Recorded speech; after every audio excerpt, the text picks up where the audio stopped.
Hello friends, welcome to my channel. दोस्तों, आज की कहानी का नाम है मटरू मुर्गी और उसके दो दोस्त। तो चैनल को सब्सक्राइब कर लो, बेल आइकन पे क्लिक कर लो और कहानी अच्छी लगे तो लाइक करना। तो दोस्तों, एक खेत में एक मुर्गी रहा करती थी। वह बहुत मेहनती थी। उसका नाम था मटरू। उसके घर के पास ही एक कुत्ता रहता था जिसका नाम था टॉमी, और एक नैन्सी बिल्ली रहती थी। ये दोनों आलसी थे। इसके बाद भी तीनों में अच्छी दोस्ती थी। कई बार टॉमी और नैन्सी उस मुर्गी का फायदा उठाते थे। वह मेहनत करके अपना भोजन तैयार करती और ये दोनों खाने पहुंच जाते। बिना मेहनत के खाना इन्हें अच्छा लगता था और मुर्गी भी दोस्ती के कारण इन्हें कुछ नहीं बोलती। एक दिन की बात है, वो मुर्गी खेत में घूम रही थी कि उसे मिट्टी के पड़े गेहूं के कुछ बीज दिखाई पड़े, जिसे देखकर वह सोचने लगी, क्यों ना मैं इन बीजों को खेत में बो दूं। जब फसल होगी तो मैं गेहूं पिसवा लूंगी और उसकी रोटी बनाकर मजे से खाऊंगी। उसे आशा थी कि उसके दोस्त टॉमी और नैन्सी उसकी इस काम में सहायता अवश्य करेंगे। उसके गेहूं के दाने उठा लिए और सबसे पहले टॉमी के पास पहुंची। उसने टॉमी से कहा, दोस्त देखो, मुझे खेत में ये गेहूं के बीज मिले हैं। मैं इसे बोना चाहती हूँ। क्या तुम मेरी सहायता करोगे? टॉमी उस समय आराम कर रहा था। नहीं, ये मेरे सोने का समय है और मुझे बहुत जोरों से नींद आ रही है। मैं अभी ये काम नहीं कर सकता। तब वह मुर्गी बिल्ली के पास गई और उसे भी गेहूं के बीज दिखाकर पूछा,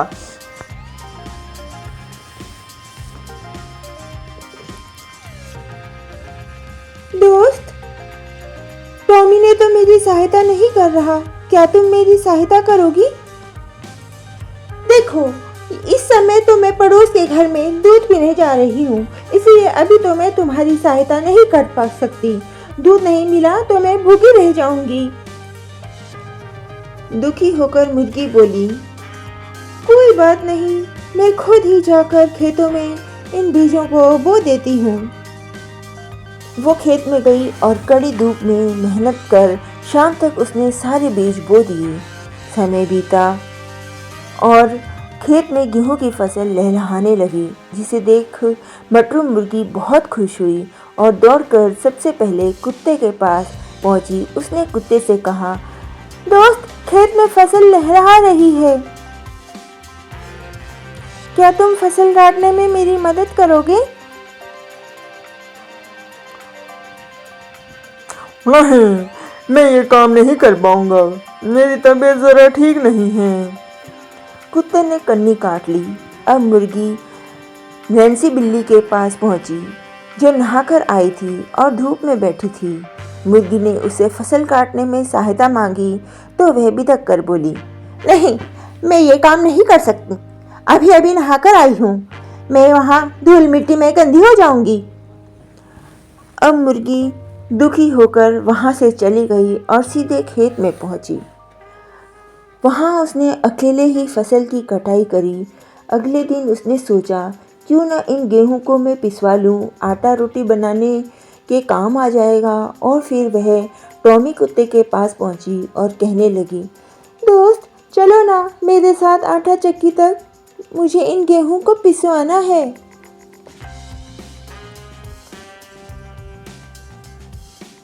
ऐसे काम मुझे मत बोला करो, मैं इन सब कामों के लिए नहीं हूँ।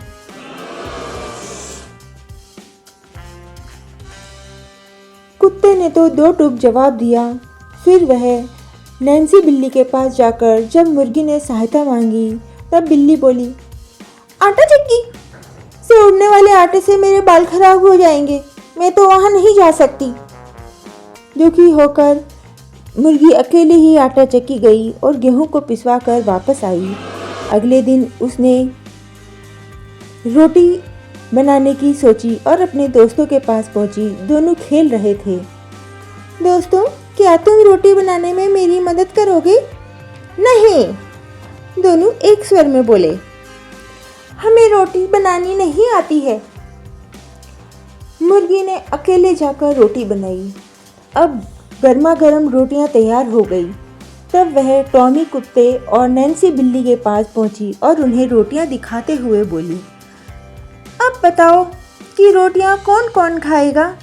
हम दोनों एक साथ बोले। नहीं, मुर्गी बोली, इन रोटियों के लिए सारी मेहनत मैंने की है, इसीलिए मैं ही सारी रोटियां खाऊंगी। और मज़े से रोटियां खाने लगी।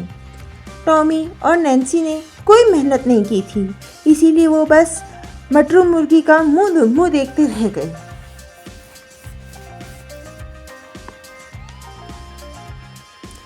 दोस्तों, इस कहानी से हमें क्या शिक्षा मिलती है? इस कहानी से हमें ये शिक्षा मिलती है कि हमें कभी भी मेहनत से अपना जी नहीं चुराना चाहिए और मेहनत करके काम करना चाहिए। तो दोस्तों, कहानी पसंद आई? एक लाइक और एक शेयर। Bye bye.